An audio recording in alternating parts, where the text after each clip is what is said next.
নেই অভিনব পদ্ধতির এই সাইকেলটিতে। মোটরসাইকেলের আদলে তৈরি করা হয়েছে এই সাইকেলটি, তাই লাগানো হয়েছে হর্ন ও গতিমাপার যন্ত্র।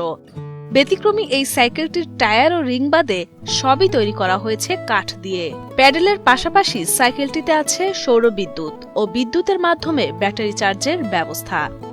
এছাড়া আছে হেডলাইট, মোবাইল রাখার সুবিধা ও আরামদায়ক সিট। ব্যাটারি আছে, চার্জার আছে, মোবাইল চার্জ দেওয়া যায়, আবার হর্ন আছে, পুলিশের ওডি, আবার গার লক আছে। এনে একটা ব্লুটুথ সিস্টেম বক্স লাগাইছি। আর কত কিলোমিটার টান উঠলো এটা দেখার লেগে ছোট একটা লাগাইছি। আর মোবাইল রাখবার লেগে বক্স ইনতে বাজাই, জানেন থেকে টিভিতে বাজিয়ে যায়। বডিটা তো মোড়া একটা কাঠ ভাঙ্গিয়ে মাথা হিনে থাকলো মোড়া করে দিলে যায় না ভাঙ্গে। বরিশালের চরমোনাই মাহফিলে যোগ দিতেই নিজ হাতে কাঠের সাইকেলটি বানিয়ে মাত্র 12 ঘন্টায় 258 কিলোমিটার পথ পাড়ি দিয়েছেন টাঙ্গাইলের কাঠমিস্ত্রি আবু বকর। আজকে আর ভোর 4টায় রওনা দিয়েছিলাম সারাংপুর নাগরপুর থেকে।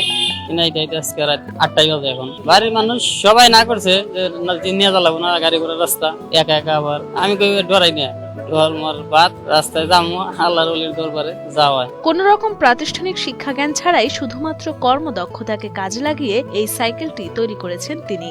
সব মিলে সাইকেলটি তৈরিতে তার খরচ হয়েছে প্রায় 28,000 টাকা। সব মিলিয়ে 28,000-এর মতো গেছে। 28,000 টাকার আমার জিনিস কেনা বানিয়ে গেলে তো এটা 10-12 দিনের উপরে লাগে। মানে কাজ দেওয়াই ঢোকা, কিন্তু সময়ের দরকার। কাঠমিস্ত্রি আবু বকর টাঙ্গাইল জেলার নাগরপুর উপজেলার সারাংপুর গ্রামের বাসিন্দা। এই সাইকেলটি তৈরির পেছনে রয়েছে বেশ কিছু কারণ। এর মধ্যে প্রধান কারণ মোটরসাইকেলে তেলের খরচ কমানো, কেননা কাজের সুবাদে প্রতিদিন দূর দূরান্তে যেতে হয় তাকে। তবে মোটরসাইকেলের তেলের দাম বৃদ্ধি পাওয়ায় খরচ পুষিয়ে উঠতে পারছিলেন না তিনি। তাই নিজেই চিন্তা করলেন কাঠ দিয়ে তৈরি করবেন একটি ব্যাটারি চালিত বাইসাইকেল। সেই লক্ষ্যে সাইকেলটি তৈরির পর ধীরে ধীরে সেটি আধুনিকায়ন করেন আবু বকর। মেলা দূরে কাজে যাই, মোটরসাইকেল আছে, তেল খরচ হয় প্রতিদিন 100 টাকার মতো। পরে মাথায় চিন্তা থাকলো যে কাঠ দেয় মোটর লাগে নয়, সারাদিন চার্জ সোলার লাগে না, মানে চার্জ উঠে কাজে যেতে পারি। তাই সোলার এই সাইকেল নিয়ে কাজে যাই এখন। ব্যতিক্রমী সাইকেলটি দেখে রীতিমতো অবাক হয়েছেন অনেকে।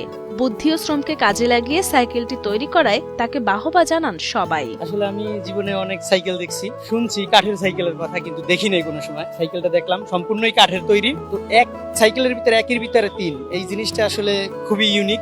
সাইকেল কেনার টাকা নাই তার, নিজে কাঠ টুকরো কাঠ টোকাইয়া সে এই সাইকেলটা বানাইছে। হ্যাঁ, যেটাকে আপনার বলে প্রাকৃতিক জ্ঞান, যেটা সে কাজে লাগাইছে। আমার বেশি ভালো লাগছে যে সৌরবিদ্যুৎ দিচ্ছে। সৌরবিদ্যুতে আমাদের দেশে বিদ্যুতে অপচয় কমে এবং এর জন্য সে এরকম বুদ্ধিটা নিয়েছে। খুবই সুন্দর একটা অনুভূতি হয়েছে, কারণ জীবনে কখনোই এরকমের একটা জিনিস সামনে পড়ে নাই। এই জীবনে প্রথমেই এই দেখলাম এরকমের সাইকেল, খুবই ভালো লাগতেছে। বিদ্যুৎ সাশ্রয়ী করবে এটা। তাছাড়া যখন আমি এটা দূরে ভ্রমণ করতে যাব, তখন হচ্ছে আপনার চার্জের বা কোনো তেলের ভোগান্তিতে পড়তে হবে না।